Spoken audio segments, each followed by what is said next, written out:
So take notes, ask questions, take pictures when we do different things, guys, and have fun. Thanks, Josh. Definitely ask questions between. So if I'm talking too fast, let me know. If there's something that I need to touch base on, just say slow down, stop, hey, let's revisit that, whatever. Awesome.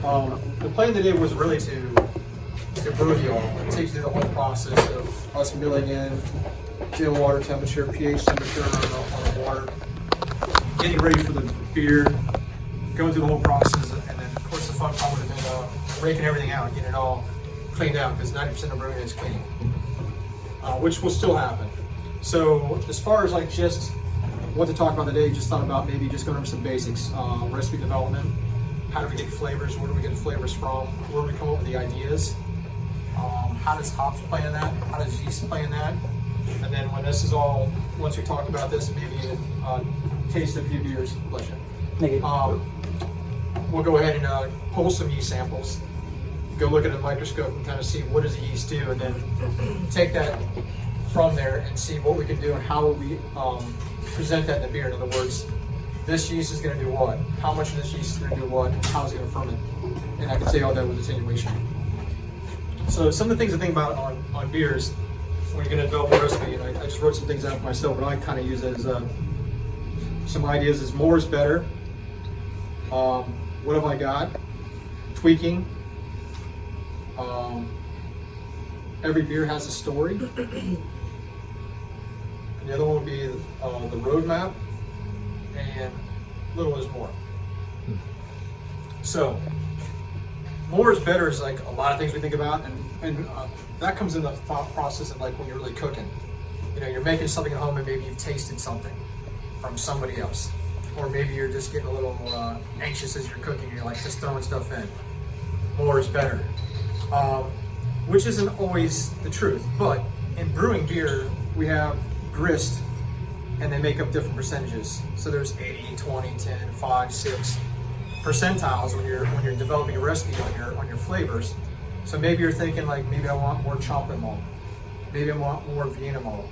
And I say more because in theory, you can use 5 to 10% of these junctions, but you don't have to. You can use more if you want. I just did a beer of chocolate in Gainesville, and I probably used 35% chocolate malt. And the whole reason of that is I really want to get a lot of that almost Grenache flavor on the inside of that beer. So it's a stout, but I want it to taste sweet like Grenache. The thing is, what have I got? And that's more like our kitchen sink kind of brewing theory idea. So maybe grains didn't come in, maybe weather, which has happened to us 3 times this year, causes where we don't get deliveries and everything. Or maybe you just want to see what you have left in your grist and see what you want to make with it. And we've done that before on Tommy T3.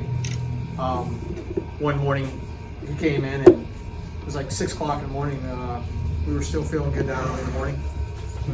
So that's where we came up with the idea to make a Coca-Cola Funyun wheat beer. It was just, we had nothing going on. We couldn't find anything, so we're like, let's just do something stupid. And that's basically what we did. It wasn't a total fail, but it wasn't like it wasn't a knockoff. It wasn't 100%, but it was fun because we just took regular wheat, a little bit of 2-row. Literally went to Publix, got a bunch of Funyuns and Coca-Cola. Broke down the Funyuns, so it almost tasted like a little bit of onion, and the Coke kind of added like this cool, like little acidity-ness to it. So it was fun. It wasn't beautiful, but it was fun. We could say we did. When did those go into the brew? When did we brew that? When did those 2 ingredients get into the brew? Well, the Funyuns I did that in the mash, so that was part of my sugar. I just utilized the back of the package of the bag to figure out how much sugar I had so I could utilize that with the junction. Very cool. And then the Coca-Cola, we kind of like did it flame out. So we added the flame out just to, like basically when you're done with your beer or when you're adding your 0 hops, flame out is when you turn off the heat. The end of the boil. Yeah, so right when you're doing whirlpool, flame out basically. Yeah. So we added it there to kind of just add a little bit of acidity to it to see what would happen with it. Very cool. And you calculated the sugar off the can, all that stuff too on it? Or is it? Distributing didn't work too much in the can because it wasn't that much Coke. It was just Okay. like a couple cans. Okay. But as far as like the Funyuns ended up being like, I think it was almost like 9 pounds of Funyuns we used. So we had to utilize that in the grist mill. It's on your pilot system. Yep, the pilot system. Yeah, it was small. It was just a small 10 gallons is all we did, but we just wanted to have fun. We were just, what the hell can we do at 6 o'clock when we got nothing here? Do you have a question? No Wi-Fi. Oh, I have it. What's the Wi-Fi? Big top, and then Hold on a second. It is 6111 Porter Way. that's the address. P 6111 is, Porter Way is, the P is Capital. capitalized. 61. So 6111 Porter Way. P is capitalized. The Wi-Fi's really good here. So that's the kitchen sink. So the kitchen sink theory is fun sometimes if you just want to see what you have, what can I make with it. You know, it actually pulls in a lot of ideas and also skills you maybe didn't think about you have. Oh my gosh, this works. And a lot of that was actually my first brewing when I started brewing in 1984. Was I didn't have hops, I didn't have any kind of grains to go with, so I basically made hooch. I would use maple syrups, brownies, muffins, cereal, and to add a little bit of the, I guess you'd say, the acidity to balance that with these kefir leaf, which was a leaf of the lemon, to kind of do that. And then it wasn't until like 1987 when Sarasota Brewing Company opened up, and I was able to start getting grains and understand a little bit more about it. But prior to that, I just made hooch. Good thing I didn't kill myself.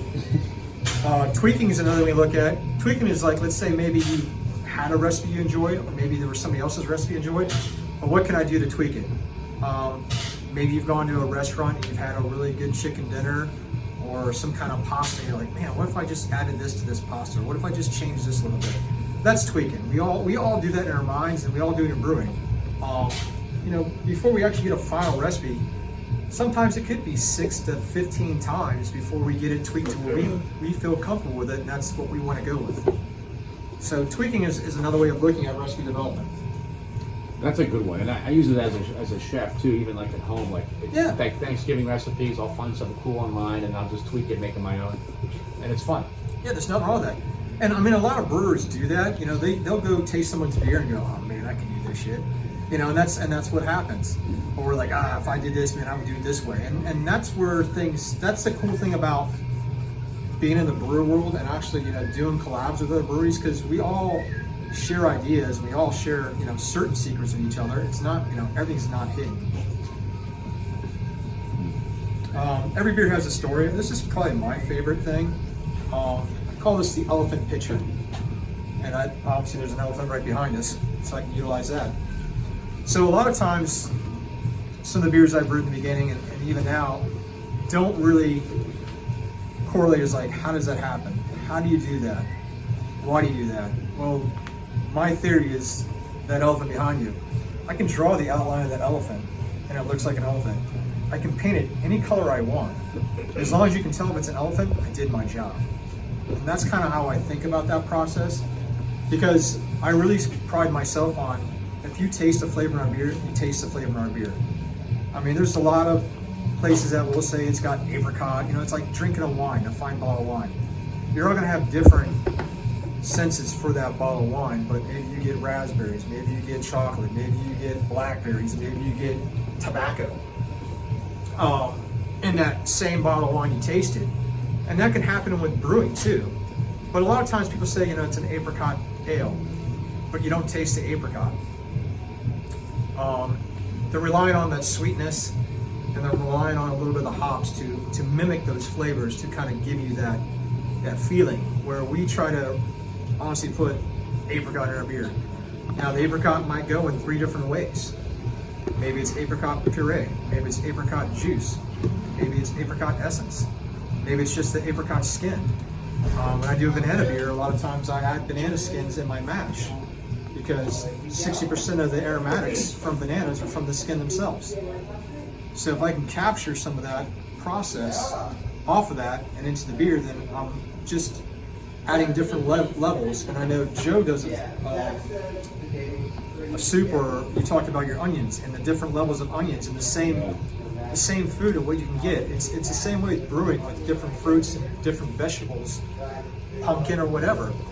You can't just use it one time to get all the flavor you really want. You can sometimes, and not always. Sometimes you need to use that same food or fruit process 3 different ways to get the different elements of that character to give you the believability. Exactly. Yeah, the example on the onion one is try this at home. Next time you're making a recipe and you have to saute onions on a recipe, it says saute onions. Do it in levels of sweetness. I mean, I learned this from Paul Prudhomme, chef, famous Paul Prudhomme chef. Like taking like 2 pounds of onions that are chopped, ready to go. And instead of just sauteing all at once, saute at the third and bring them down to like translucent just a little bit, and then add a little bit more in there, and then bring that down until it's somewhat caramelized. And then, you know, the pan's still going. Then add your third batch of onions in, off the same recipe. And stir that around, saute it up, and then if you make a soup like that, or a sauce, or whatever, or a compote, you'll taste those onions 3 different levels. It's incredible. And you may not even notice it, but you'll actually taste the strong kind of pungent onion. You'll taste the kind of the sweet onion, and you'll taste the caramely onion, and that's a beautiful concept. I read about that years ago, and it was enlightening to me. So it was like, really, I could just take one simple bone and green onion, and take the whole end recipe up a level by just cooking those onions off the stages. And a lot of like I said is done in I all in the same pan. But I just add them in 3 different additions, Yeah, just 10 keep minutes going. apart. No, I meant like, do you salt the onions in each stage or no? Salt? Yeah, a little salt. Yeah, I got the yeah, sure. It'd be like if you're making a faux base. The faux base is onions Yeah.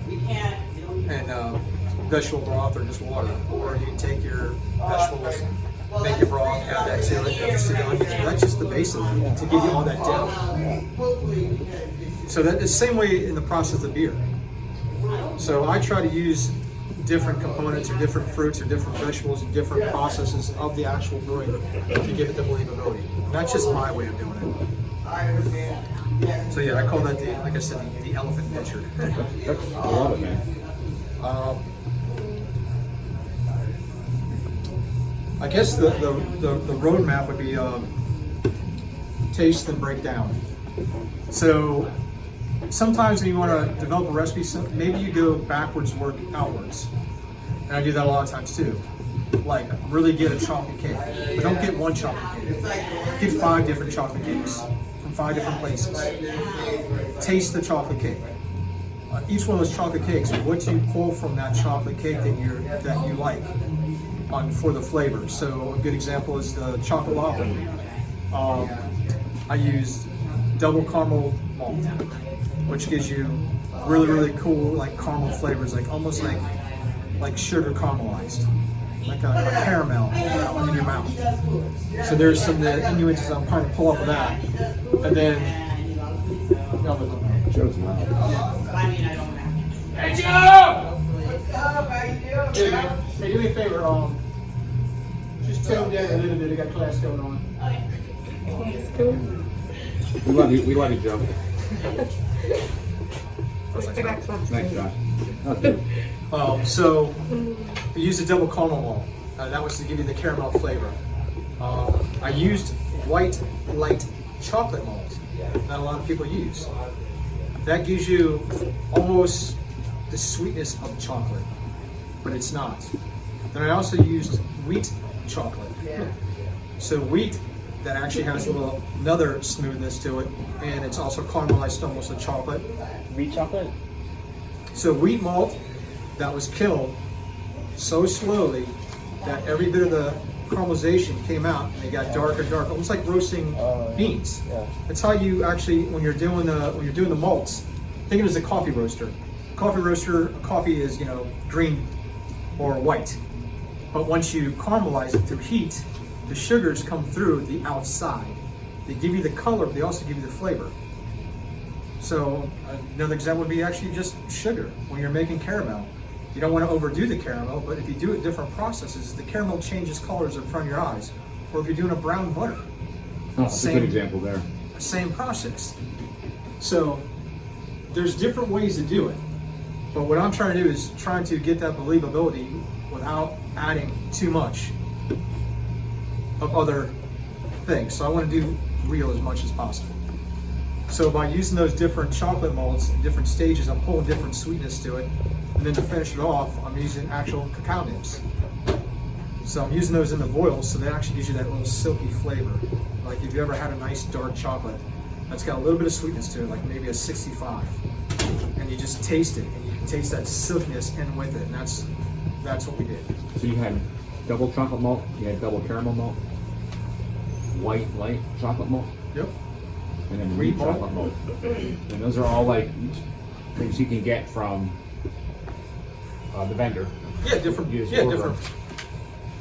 Yeah, different things. So that way you can just kind of pull those flavors in. So that's the chocolate lava cake. And the other one is less is more. And this is probably one of the hardest beers to brew. It's called Smash. It really can tell you how someone brews a beer or tell you a lot about that brewer. So Smash is single malt and single hop, just as it's called. Use one hop, use one malt. That is it. Now, Is that an industry term? yes, Smash is real. Now you can use anything you want. You can use Maris Otter. You could use two-row. You could use all Pilsner. You could use all Car Pils if you want. You could use all Vienna malt if you wanted to. You can use any of the 3,000 hops out in the world. Just can only use one. Now that one hop can do a lot. Let's say you wanted to really have like this cool melon flavor on their beer, but you're like, how am I going to get a melon flavor from one hop? You can't. So maybe you want to understand that melon is very delicate. So if you think about if you're even trying to make a cold melon, a honeydew soup, which is basically taking honeydew, mascarpone it for a little bit, you're gonna freeze it. As it freezes and crystallizes, you take the top and scrape it off, and then cool it down, do the process 3 or 4 more times to reduce that sweetness to get it down.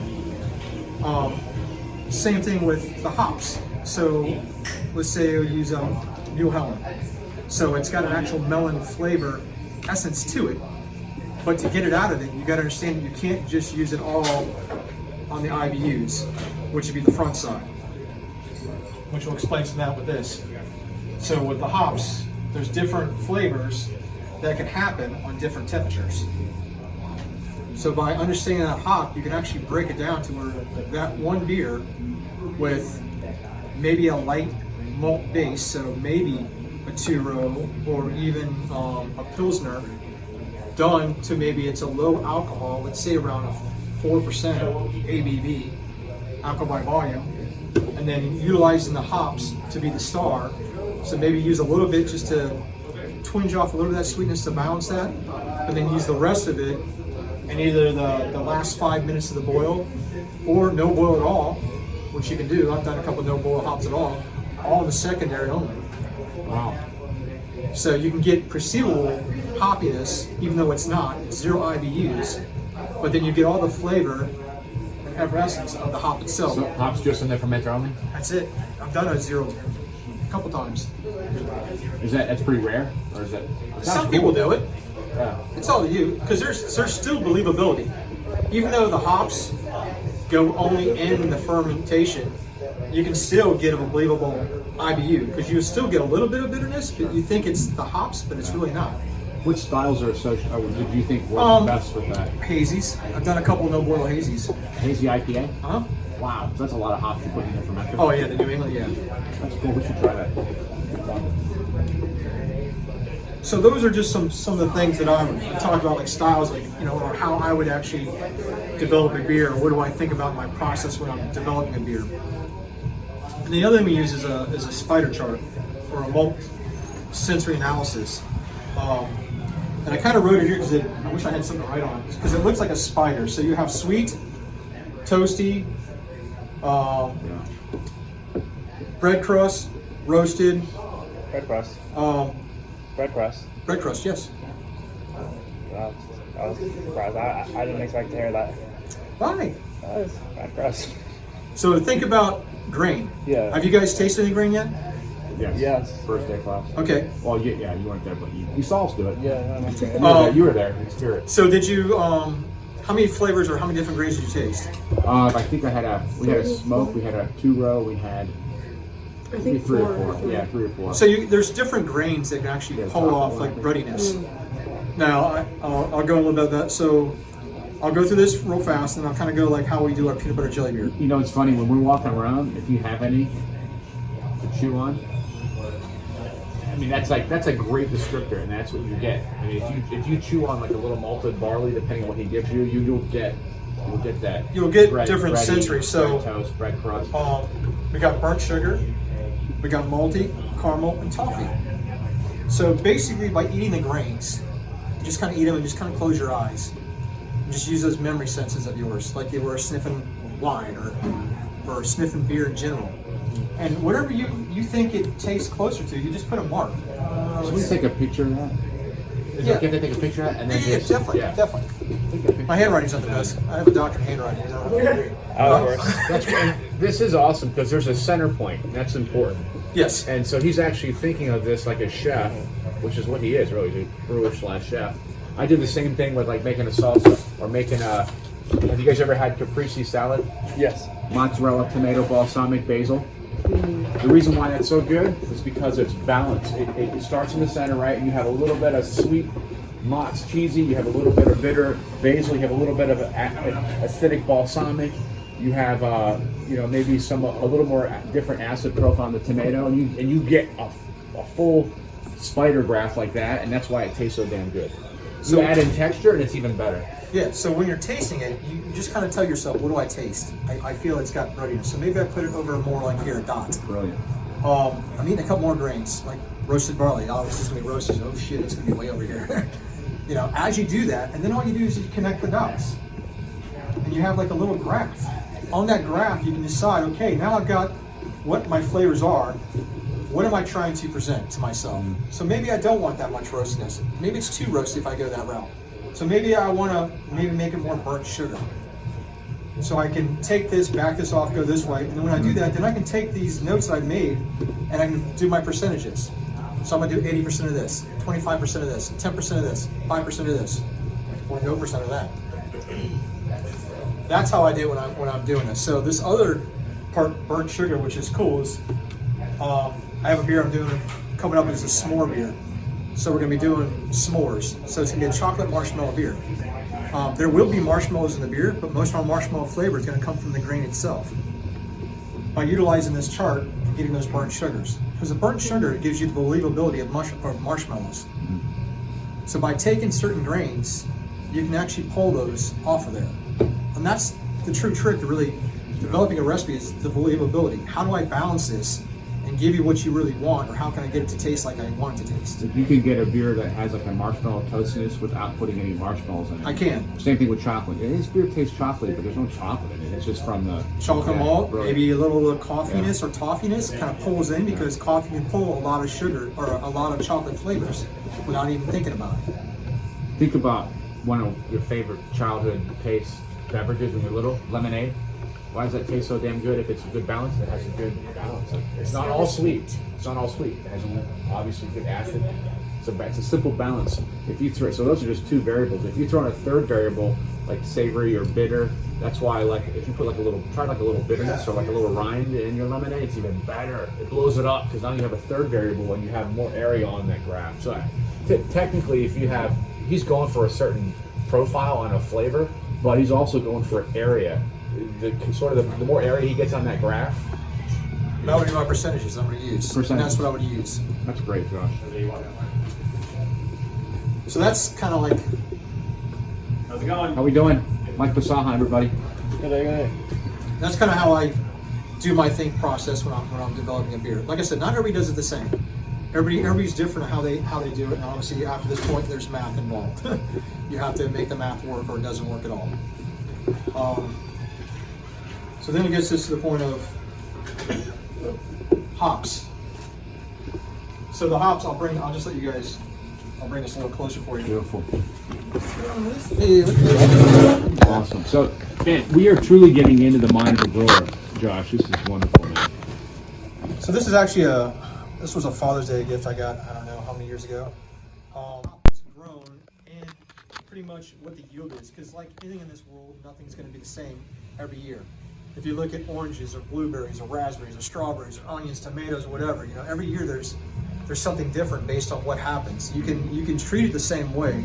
The soil has been used for many, many years, but the difference is going to be the water and the actual sun. The two elements you can't control in the world, as far as natural. So, depending on the yield that you have, so if you're doing a bittering hop, your 60-minute, you'd want to use a very high alpha acid hop, because the Assam would actually do better with the bitterness. So you don't want to put you wouldn't want to use like a low alpha acid hop, because you're going to have to use so much that's going to take so much space. And true, you lose beer because of so much hops around. So use a higher alpha acid. You also wouldn't want to use a beautiful hop that's good for maybe only aromatics only. ACDC is fine, a hop that's good for both bittering and aroma, but you wouldn't want to use one that's only aroma, that's expensive, highly expensive for your bittering hop, because no one's going to taste that flavor. And that's another misconcept. People are like, oh, I only use this hop. That's great, but you can't taste it in 60 minutes. I don't know any brewer that can drink a beer that has no dry hop done, no 10, no 15, no 5, no 0%. If you just give me a 60-minute hop in a beer and tell me to drink it, I'm not going to be able to tell you what it is exactly. I'm going to guess, but you're not going to taste it.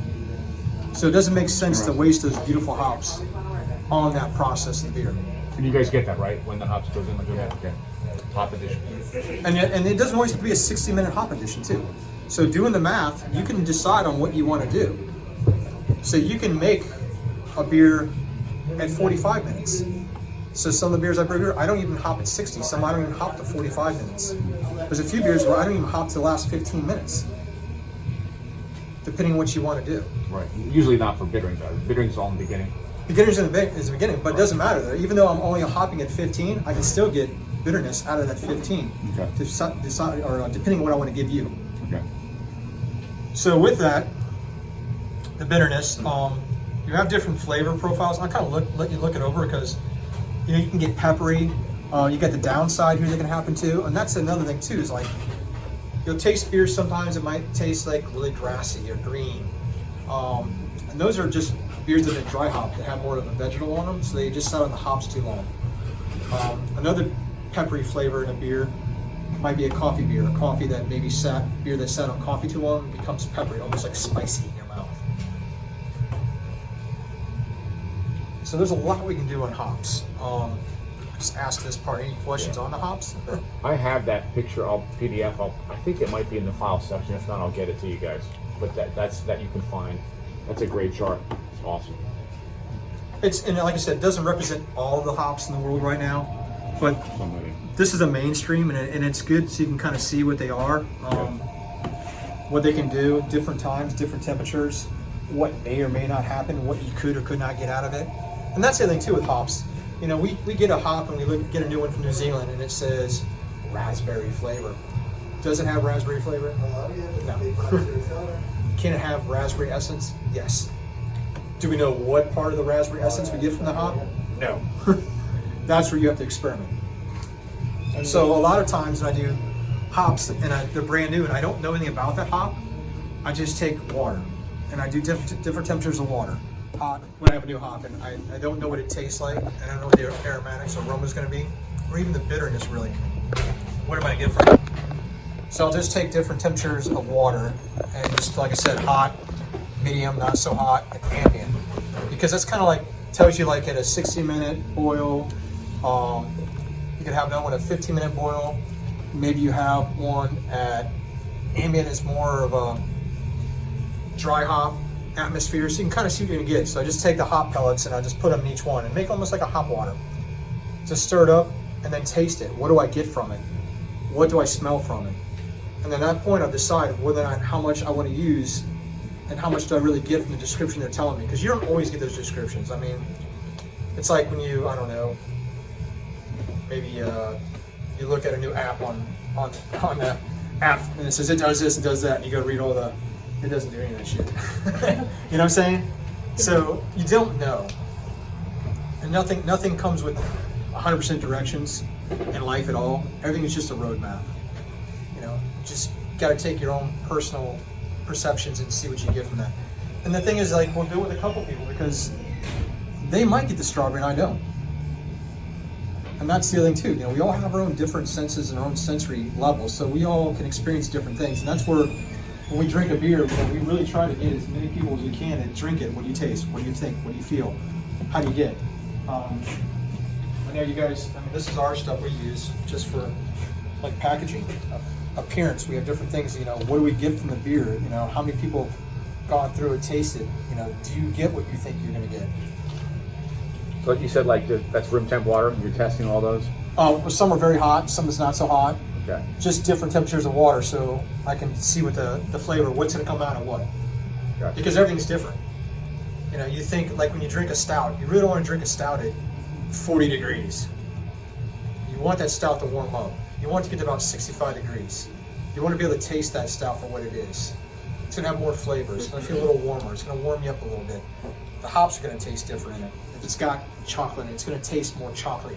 If it's cold, cold takes away a lot of depth. It takes away a lot of flavor. You know, that's the one thing you don't want to do too. When you do an IPA, you don't want to pour an IPA into a chilled glass because it strips the hops aromatics right away. You lose all those aromas. And you'll know when you go to a bar and, you know, they first thing they do, you know, always people think they're drinking Bud or Bud Light. So they give you a cold mug. That's just so you don't taste this shit. Mm. Yeah. Like that, when we made the beer on Friday, we made that Russian Imperial Stout. Yeah, you were there, and we were tasting the smoked porter that we made, and it was pretty cold coming out of it. It was good, but it tasted so much better 20 minutes later when it was warmer. Yeah, when Everybody thought that smoked porter, it was just like a different beer. on the darker beers, it's good to let them warm up just a little bit. I'm not saying like 80 degrees. You know, you don't sit on the beach drinking 80-degree beer. That would suck. Right. But the cold beers are good. I mean, the wheat beers are great. Lagers you want to drink cold, you know. IPAs you want to drink cold. You just don't want to put them into a frosted mug because you'll just kill what they are. So, Good point. any more on hops? That's fantastic stuff, though. Yeah.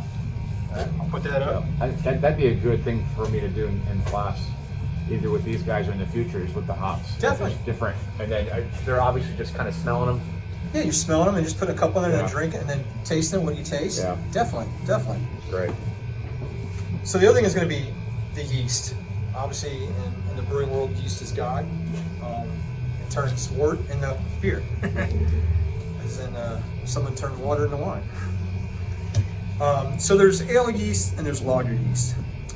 Ale yeast dates back to the Egyptians 5,000 years ago. Egyptians actually used to use beer as currency. That's a proven fact. They used the brew as currency back then. Lager yeast was about 1400. It's pretty much when that was kind of found. And then Lewis in 1857 basically was able to decide on the different yeast strains based on when they lived without oxygen. So with the yeast, some things to think about. So you have bright and bitter, juicy and hazy. You have big and boozy. You have fruity, smoothness, crisp, sour, and funky. Some things to think about. So bright and bitter would be more like your American ale. That would be like your IPAs, where you're able to have the hops kind of be the show a little bit. So based on different yeast, you can actually get them to act a certain way based on temperature and what you're working with. Juicy or hazy would be more like an English ale. The esters can give you kind of like apple, peach, mild oranginess. That's what kind of, once again, gives you that juiciness flavor of that with that hop. Big and boozy. This is going to be like a Belgian yeast because you want something that's going to be able to be alcohol tolerant, because obviously we've learned a little bit throughout the class that yeast does not really like alcohol, but it still strives. So those are going to be different esters. A saison would go with that. So a Belgian yeast can, produce black pepper. An Abbey will be more like a bubblegum. So if you ever had a Belgian beer and you think about it, it tastes like a little bit of a bubblegum flavor. That's from the Belgian yeast. Fruit, and let's just say session. So like a triple or a quad or something? Yeah, there'll be like a little bubblegum flavor. It's kind of weird how it has that. Yeah, that's true. So we actually brewed a beer with bubblegum. And I used Belgian yeast to give it that bubblegum flavor, so it was called Blown. But I brewed it with Hubba Bubba. So I brewed it with bubblegum and then used the Belgian yeast. It was a triple to kind of give it that flavor. So you had like this really cool, like you just got done chewing gum. When did you put the bubblegum in there in the boil? I put that in the secondary, all fermentate, dry hopping. Wow. So how did you chop it up the bubblegum or something? We chopped it up and we heated it up, Okay. melted a little bit, Okay. made a slurry out of it. There you go. Okay. Fruit and like session would be like a Hefe or even a German ale. So what's cool about like wheats and even like Hefe yeast and wheat yeast can produce kind of bananas and cloves whenever having any bananas or cloves in the beer, which is another way to make a banana beer and because adding bananas is hard. Like I have a beer coming out this week in Gainesville. That's our waffle series. So we do a beer that tastes like Belgian waffles with maple syrup and different fruits. This one I used bananas.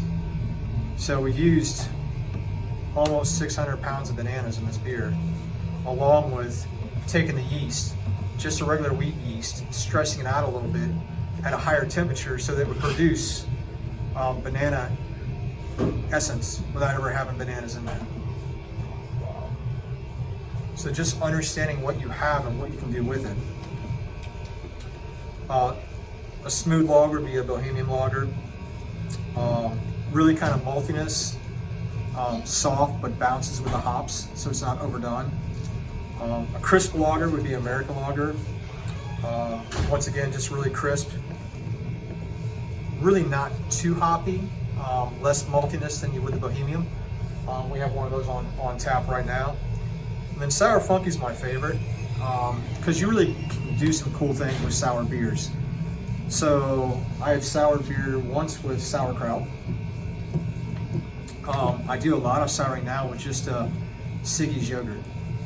I just use yogurt in the beer. So to do a sour mash, or I guess you could say more like a kettle sour, I mash the beer, move it to the kettle, and then what I do is I'll add the bugs in from yogurt only and let them sit in there for 2 to 3 days until I hit a certain pH that I'm looking for.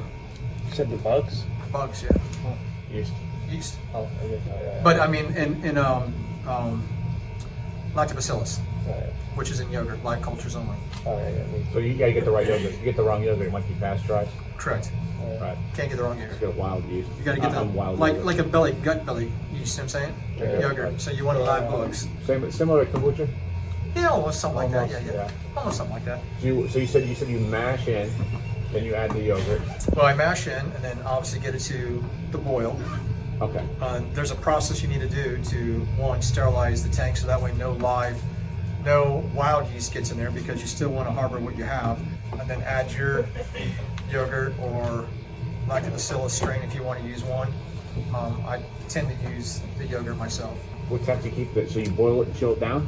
And then add You the have to yogurt? chill it back down. Yeah, you have to take it down. So I take it down to about 110 degrees. Then you add your yogurt. Add my yogurt. What kind of Stabilize vessel? Is it in like a sealed vessel or a? Yeah, seal the vessel. Yeah, seal the vessel up, and I put a oxygen or a CO2 layer on it, so that way nothing gets in. Interesting. How long is that? You said just until it's 2 to 3 days. I've gotten some that turn in 18 hours, Wow. but it all depends on how much you pitch. So, but a lot of our sours, I think we might have one now. You might have tasted, it was the raspberry with the lemonade.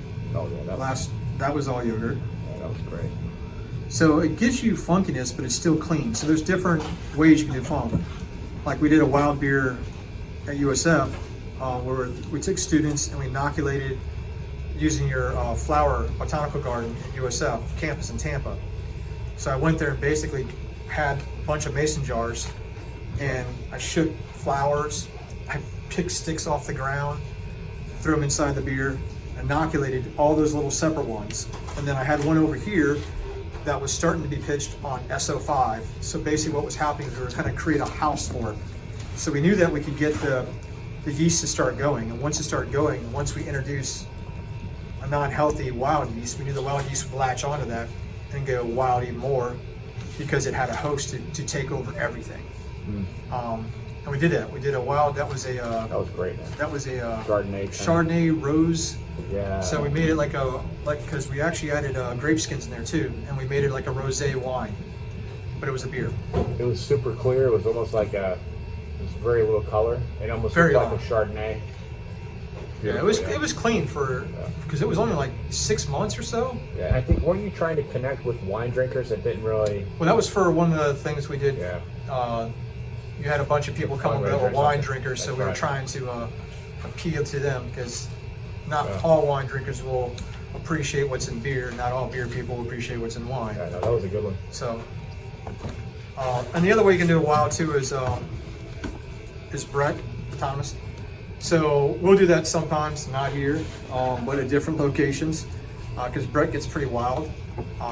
It can go for years.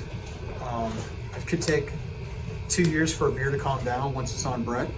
You just got to keep testing it, tasting it, because it just goes. And once it cleans out, you're good. But if it's not cleaned out, you'll know the difference. So I'd say if you've never had a Brett beer or a Brett IPA, not a Brut, but a Brett, I know they have them at Total Wine. Buy a can, definitely try one. Brettanomyces. Yep. So you can kind of see what it tastes like, the difference. Is that what's in a lot of the fooders that people? A lot of fooders, yeah. The But some of the- solid Calusa, the wood. But his doesn't taste like wild Brett. There's a difference. Yeah. This is more of a controlled. That he's only holding 15% back and pulling, but that was a beautiful beer. I mean, that was so smooth. Which one? The one he had in his Oh yeah. his fooder, that was gorgeous beer. But yeah, definitely if you can taste a Brett beer, whether it's even a Brett Wild Sour, try one. Just buy a can and just see what the difference is. You might not like it. During the process, it's kind of weird, but it smells like dirty socks. Is like what you smell. Even like when I'm doing a sour here or even there, once you cook it off, people are like, "Oh, you're doing a sour?" Like, how can you tell? Because it smells like socks and stuff. And it's not a bad thing. It's just how it is. Yeah. It's just a process. Is Green Bench do a lot of? Oh, Green Bench is all sour. Pretty much all sours, Weird- Belgium. He does a weird great stuff. job, yeah. Yeah. They do a lot of, he's got a yeast blender, so he's got a person that actually blends their yeast, so once you go, you'll see, Chris does a great job. Yeah. Does a great job. Good dude. Very cool. Very cool. But if you get bread in the wrong way, it's hard to get rid of, right? Well, the rumor is, and I can't say it's true because I never asked them myself, but Cigar City did a collab with someone years ago, and they have a beer they call Invasion Pale Ale. Got that name because somebody who came to brew the beer with them had Brett on them. The Brett got wild at the brewery. They had to shut the whole brewery down. It apparently cost like $250,000 to clean the brewery because the Brett went wild. Because once it goes, it's going to go. Yeah. Which would have infected everything in the whole brew house. It means everything I ever did would always have bread in it. And that's apparently where the Invasion Pale Ale came in. But I don't know the true story. That's just I've the heard that myth story. I've heard. It might have been a little bit from you, from other people, yeah. But I've never asked anybody myself if that's true or false. Yeah. And sort of connected, but a little bit off topic, but when you're making a cider, that's why you keep those separate, because you don't want because the yeast. Well, the cider wouldn't matter too much. The reason you have to have cider separate than beers is the licensing. So license is different. Just like moonshine or anything else, it's a different license. So It's not so much the yeast as it is. Yeah, the yeast is, yeah. You'd be okay with cider. Cider is really simple. I mean, cider is basically you're taking apple juice, unfiltered apple juice, unpasteurized apple juice. You're adding yeast to it. It ferments out. It it goes dry, it goes to zero. At that point, you back sweeten it, add your flavors. You're adding the sugar back to it to make it taste right. If you drink apple cider without sugar or without back sweeten, you wouldn't want it. Right. Johnny jump up, take off. It's just Something like that. totally dry. Very cool. All right, and then some things just because of beer, as far as discovery, as one is oxygen. One of the number of things that was discovered because of brewing was oxygen. No one knew it existed or what it really was until brewing. Refrigeration. Refrigeration was all invented or developed because of brewing. Let's see here. What was the other one? Long neck bottles, of course, all because of brewing. Let's see here. pH scale. There wasn't a pH scale prior to brewing. That pretty much helped with that. Thermometer. Weren't in thermometers still brewing. Agriculture, as far as revolution, that was all because of brewing. Them understanding how to grow barley. So you think about how much barley has been grown throughout the world over all this time, through all the different countries and all the different means. At that point, look at rye. How rye was grown, what it was used for making liquor. So it was a revolution. Because of brewing beer, it caused people to understand more about agriculture. It wasn't about the food. Think about the purity law in Germany. I mean, the whole reason why they said you couldn't use wheat in beer anymore and started the purity law is because everybody was making beer. There wasn't enough wheat to make bread to feed the people. Hey, what year were the purity laws? It's an interesting one. Huh? What year was that? I don't know. Oh, the purity law was like 18 something. I can't remember. I'd have to go back I don't and know. I just didn't know. they should have been changed Yeah. by now. They're outdated. Yeah. But they haven't done it yet. But there is a way around it though, Yeah. because they say you can only use water, hops, and barley. They just don't say what you put in the water. Oh, So if you flavored your water, there you go. maybe you took your water and soaked it in oranges for a week and got all the effervescence from the oranges and then used that water to brew with. You only used water. Or even put it back in after the blow. Put that Yeah. water in after the stages and when you use it. There's certain steps on that purity law. Is it get as deep as like actual technique in the brewing? Or just To my knowledge, it's just that. Right. But I've heard that, yeah, you can manipulate it, and they do, because I mean, I can't see how in Germany right now they're not having any kind of crap breweries or crap beer. I mean, it's changed the world as far as what's going on. I mean, it's like a whole nother revolution going on and what's happening. I mean, to the point where you've got Bud, Miller, and all those guys trying to mimic all of us now, Yeah. because they saw that, you know, years ago we were just a low-hanging fruit. They didn't care about us. But now everybody's drinking craft beer. Yeah, we talked about that a couple weeks ago in a presentation. I was talking, or a session we were talking about the industry, the history, and then the share takeover of the beer market. It's gone from 3 to 18% Yes. of total beer. Yeah, Yeah, volume. but they know what's happening. The only problem is that it's sad because, you know, Bud, Miller, and all that stuff, it's been out for years. If you look at Budweiser is an actual stolen recipe from Czechoslovakia. It was called Budweiser. For years and years and years, they sued each other back and forth, and they finally, I think Czechs got the rights to say Budweiser again, because a lot of their package, it would be hidden. It would say the original Budweiser, which is what we call Budweiser here. It's like McDowell's and McDonald's. Exactly. So there it was crafted differently. Obviously, it was used more pure ingredients versus rice or corn, which is done over here. That was cheapening the product. That gave it a different flavor. It made it easier to make and faster to make. At the same time, less cost efficiency, so it made them more money. That's interesting. The point you brought up though, as far as not wanting to use wheat to make beer, but to actually make bread with. That's the purity law connected to that. That's interesting. Well, that's where Gozas came out too. Gozas in Germany, which was basically a beer that's soured but with salt in it. Gozas are great if you've never had a Goza. We've done a couple here. We had a margarita Goza we did. It tasted like a margarita. There's different gozes out there. There's all kinds of gozes. But the cool thing about that is that they would have to pay taxes on the beer if it was good. So by having a sour beer and the tax man comes to taste that, he's like, ooh, it's spoiled. And he goes, oh my God, this is horrible. It's kind of like giving it to the man. Exactly. 90 shillings. You ever heard of 90 shillings? Scottish ale. Very good beer, but it's called 90 shillings because that's how much it costs for the taxes. What's the difference between a goza and a goose? A goza is the same. However your GOSE. Depending on how you're pronouncing it, it goes up. So is it one the lambic blend of lambic? Is that a goose? No. You're talking lambic is different than a goza. So lambic is gonna be its own style, where a goza is got the salt in it. Right on. So that's all that part. Fantastic. Any questions for Professor?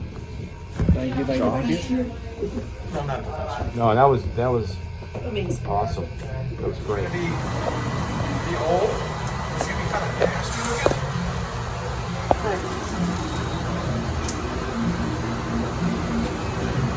Looks like we might have already get off this one now.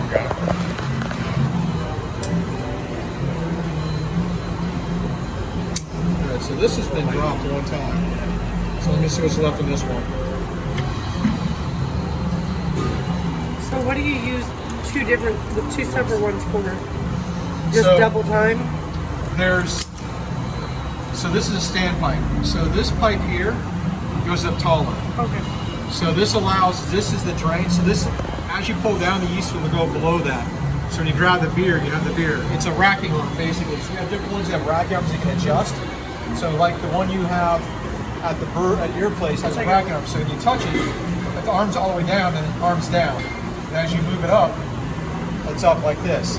So this allows us to pull yeast off to a certain point, and the beer's there, and the yeast is not touching it. So when we go to can or whatever, or we're going to go to cake, we're pulling beer, not yeast, off this side. And then the left side's lower. The lower side, correct. Left lower. Lower. Good. So that looks pretty good. So I'm going to go to this side. So this fermenter is the same size as your brew kettle. About 30 barrels. 30 barrels, correct. He's got two guys fermented right there.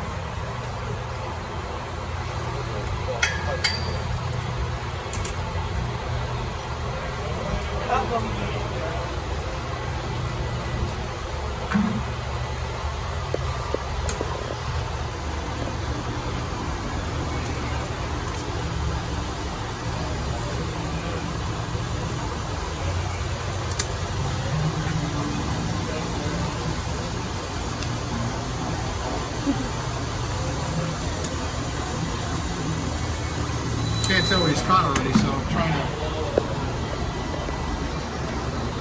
see what's out there. Yeah. That's all the true right there, you can see.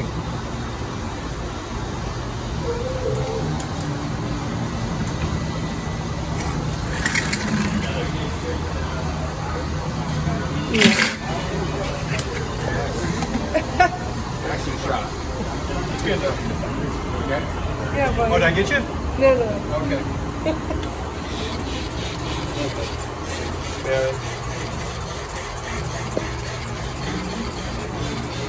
We call that beer cocky, just so you know.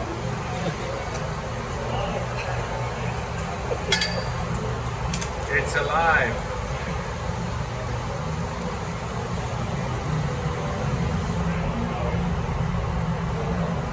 Shotgun on camera. How sweet. Tell lady that.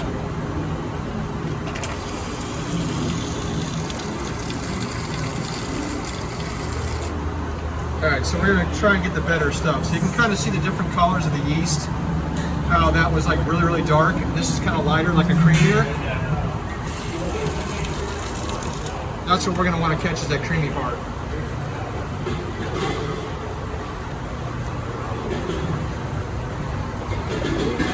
not come back on this when you're done, but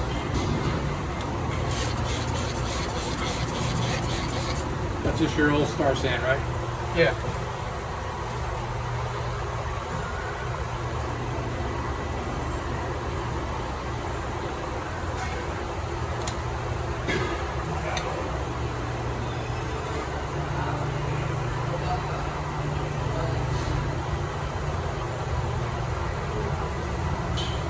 It's delicious. It actually looks Like a cream or like the head of a beer. Yeah, it's very creamy. So we're getting creamier. See how it's getting lighter and lighter and lighter? Yeah. melted ice cream. Yeah. Yeah, like thawed up melted ice cream. Okay, one more time.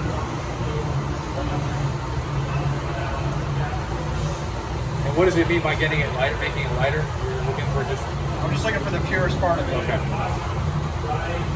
It's like a soft serve, Yeah. but it's not.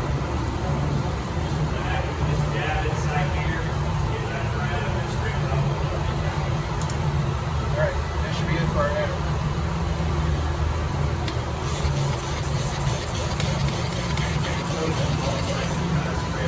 Okay. We'll get this. Count this. Hey, Jason.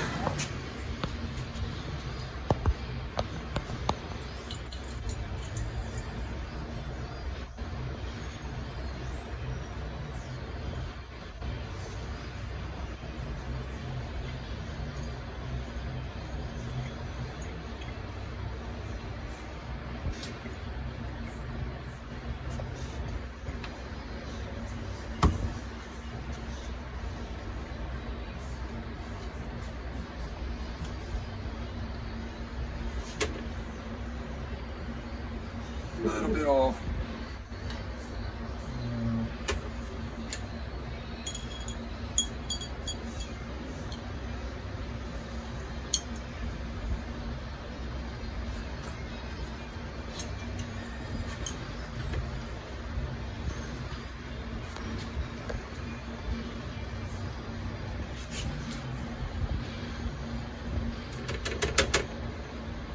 Come on, buddy.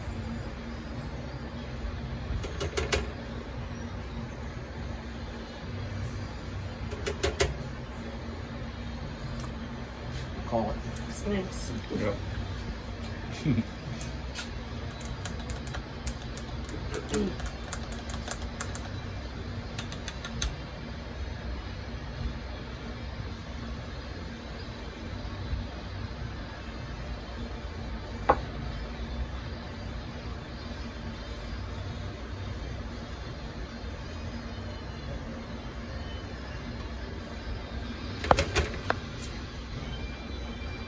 Even though it's a scientific calculator, you still have to bang this thing.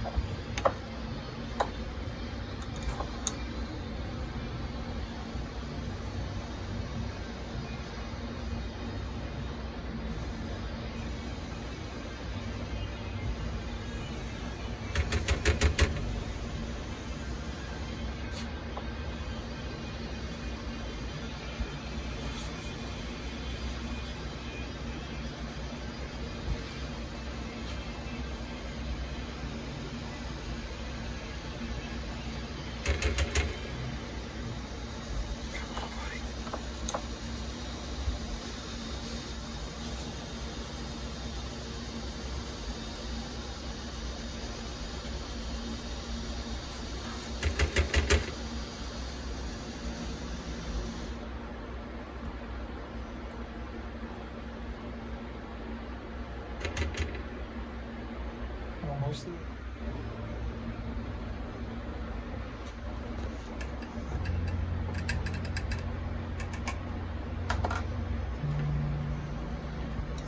What is the blue again? It's just a.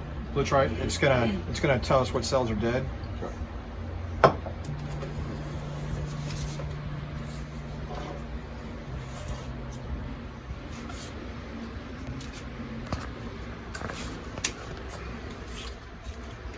Check this morning to make sure this thing was working because I'll never hear anymore. They're the ones who always do this because I'll never hear anymore. So hopefully.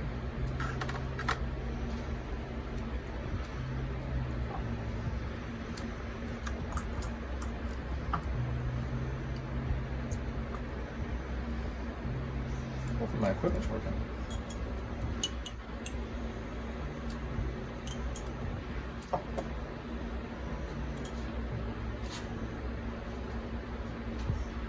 You don't want to flood it.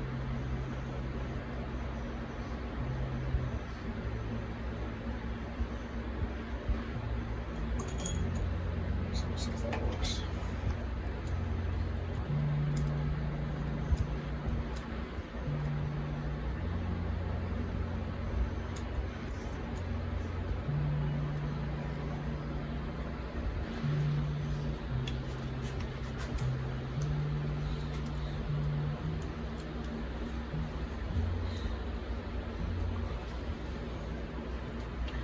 See little buggers.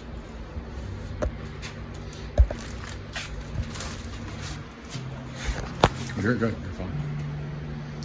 Very cool.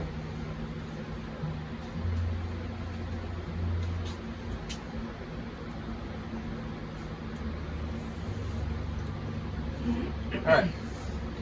So on the hemo here, we're sending use for counting blood cells. So what we're going to do is we pick a coordinate. So I'm just going to do an example. So we pick 1 square.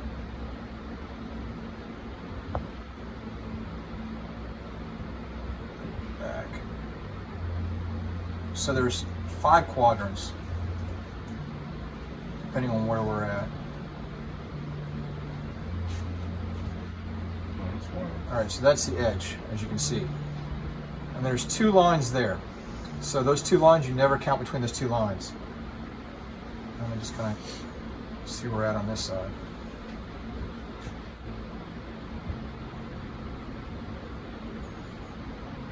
All right, so this is the end too. You see all this right here? That's the end, so we don't count that. Why don't you count that? Because that's the end of the hemo, so it's not a quadrant we can use. So we're going to get this squared up right here. So basically what we do is use a counter here, just a clicker. It's on, put it on 0. And you want to count all the live cells. So that's all these little ones. If it's on the line, you can't count it. You have to count all the ones that aren't blue. So who wants to count? In between that quadrant, or in between that square. Yep. On the line, don't count. Yeah, hold on. You can sit here. Be comfy.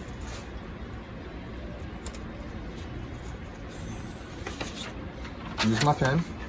So these small ones right here, we wouldn't count, right? You could count those, but those look like they're blue, so it'd be dead. So here's what I do. So 1, 2, 3, 4, 5. So there's 1, 2, 3, 4, 5. L, D. Live, dead. So, Yeah, maybe. that might have got flooded. So here's what we're going to do. To make this easier, yeah, there might be a little bit on there. So we're going to take a picture. Get all this. So we're going to do, let's see if we can do a snap here. Maybe this will work. I count people who come down the slide. So that's snapped. Go back to live. So that's 1. So we're going to go back over here now, or over this way. Go all the way to the other end.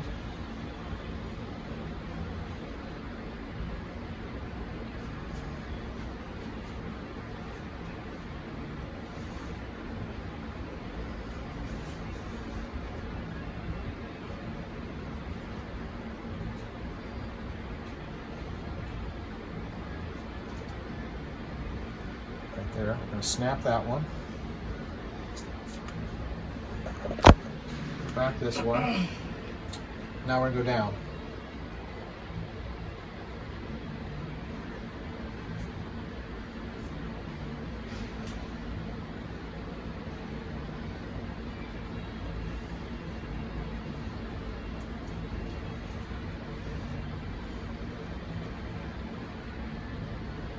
You're just trying to get a random. Yeah, we got to do 4, around five 5. quadrants. All right, so that's in there. So let's go here.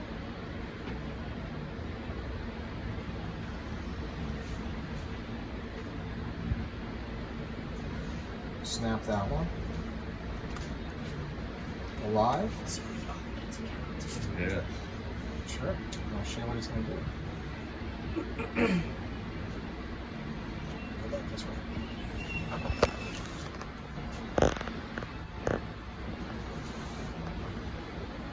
Not very many dead ones in there. No. It's good though. It was a Gen 1 yeast, so it should be pretty good. Okay. Live. Alright, so go up 3.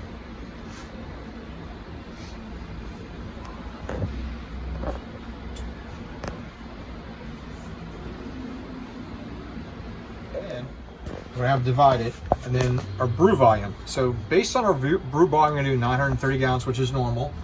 And depending what our starting gravity or Play-Doh is going to be the factor and the yeast and what we want to do and how we want to do that. So if I just go on this one right here,